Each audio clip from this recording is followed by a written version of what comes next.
victims of another kind of storm. Thank you. Yes, sir. Thank you, and God bless. You too. The food lines here on Dorchester Road at the Salvation Army thrift store aren't getting any shorter. As children wait with their parents for food, water, and candles, State Highway patrolmen remain on the scene to maintain order and to direct truck drivers who are hauling food and other necessities from all over the country. We have food, mops, toothbrushes, toothpaste, stuff of that nature. It makes my heart swell up because I guess I love people. And when I see the suffering here and the needy, it sort of gets to me. Charleston residents are waiting in lines for hours for bags of food that in many cases will only last them 1 or 2 days. And they say while they wait in these lines, they're starting to wonder how they're going to pay their rent this week, because their landlords say if they don't pay on time, they're going to be evicted. They said they want the lot payment on the 1st this month, everybody. And I don't know where it's going to come from. I don't know. Just like my mom in Charlotte, North Carolina, she said, Judy, pray. It'll come to you. And that's what I've been doing. Judy Ellis says her husband will be out of work for at least another month, and she has her mother-in-law and a lot of other neighbors who've been left homeless living with them. I don't know what we're going to do. And just say, everybody out there, praise God that everybody can get help. That's what how I feel. Just like my mother-in-law lost her trailer.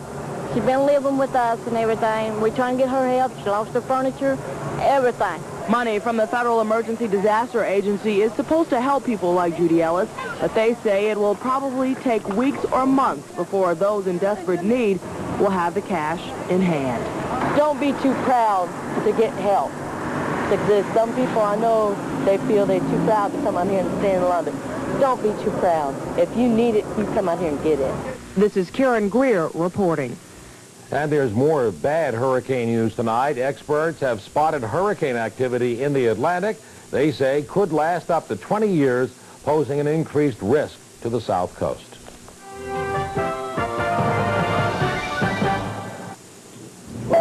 Hello, this is Steve Allen. If your child is having a hard time learning in school, you may need some information about learning disabilities. ACLD, Association for Children and Adults with Learning Disabilities, can help you. Before I found ACLD, I felt alone, frustrated, like I was groping in the dark. Now when I have a problem, or my child has a problem, I pick up the phone, I call ACLD, and I know I have a friend there who will help me. When I first joined ACLD California, I immediately had a sense of relief because I wasn't alone. I found other parents had similar problems. ACLD referred us to a medical professional that found some things for our youngster that other medical professionals had not even thought to look for. For information, write ACLD 4156 Library Road, Pittsburgh, Pennsylvania, 15234.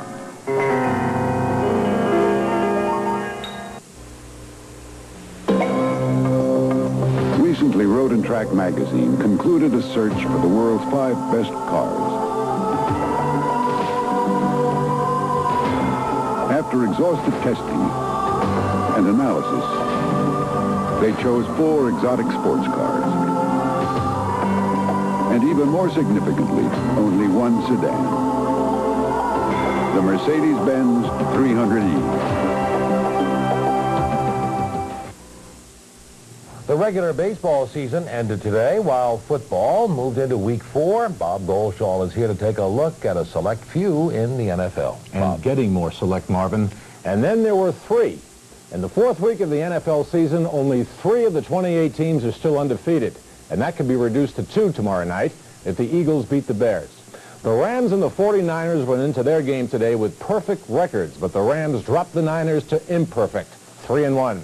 The game's only touchdown in this one came when Jim Everett to Flipper Anderson, this one good for 65 yards and a 10-6 Rams lead. Then with just 2 seconds left to play in the game, Mike Lansford kicks a 26-yard field goal. The Rams beat the 49ers 13-12, San Francisco's first loss. Denver was dropped from the unbeaten ranks by Cleveland. That's John Elway being picked off by David Grayson. Cleveland wins this game under a strange set of circumstances. The team switched goals in the 4th quarter because bleacher fans threw debris on the field.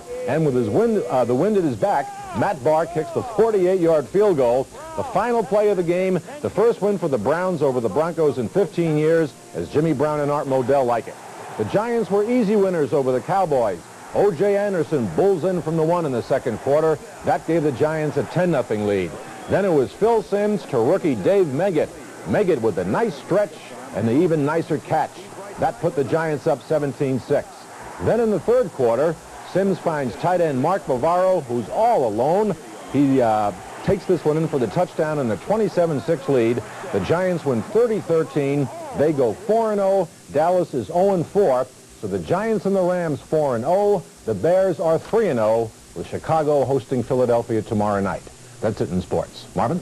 Thank you, Bob. And this final note tonight, after 4 years of sharing my weekends with you and reporting the tragedies and triumphs that shape the news, I'm now moving on to a new assignment here at the Independent News. And while I'll still be involved in other broadcasts, I'll be turning over this often lonely weekend desk to my colleague Karen Hasby, who will be here next weekend. And I hope you'll be as kind to her as you've been to me these past several years. Thank you. That is USA Tonight for this Sunday, October 1st. I'm Marvin Scott. Thanks for joining us. Have a good night, and make it a great week ahead. USA Tonight, brought to you by American Express.